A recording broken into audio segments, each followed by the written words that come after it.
Hello guys, আবার চলে আসলাম বারমুডায় নতুন একটা ম্যাচে। আমরা নামতেছি ম্যাচের সব থেকে ভয়ঙ্কর জায়গায়। আর তোমরা তো জানোই যে আমি যেখানে নামি সেখানে এনিমি নামে না। তাও একটা নামছে, ওটাকে তো অবশ্যই হেডশট মারলাম।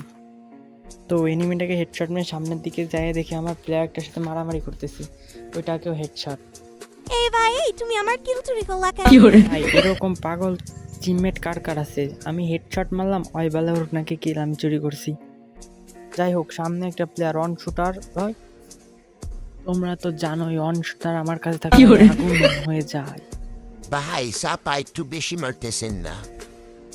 আমি বলে চাপা মারি গাইস। তোমরা তো জানোই আমার ভয়ঙ্কর গেম প্লে সম্পর্কে, ওদেরকে একটু বইলা দিও কমেন্ট বক্সে। আমি এখন একাই যাব মিলে রাশ দিতে, মানে আমার সামনে কেউ কি এসে দাঁড়াইতে পারবে? সামনে একটা প্লেয়ার আছে অবশ্য, ওর জীবনে সবথেকে বড় ভুল হচ্ছে আমার উপর গুলি চালানো। একবার ডিপলি চিন্তা করতো, এটা কি মানা যায়? আমার কাছে কিন্তু গাইস ওয়ান শুটার আছে, মার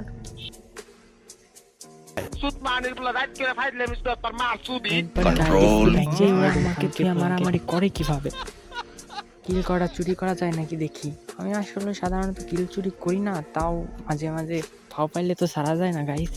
রিয়াদ ভাই, তুমি তো এমনিতে একটা প্লেয়ারও মারতে পারো না, এনিমিদের কিল চুরি করে 3-4টা কিল করে ফেলাই দিছো। আমি বলে কিল চুরি করি গাইস, ওদেরকে বলো তো তোমরা আমার খেলা সম্পর্কে তোমাদের ধারণা নাই।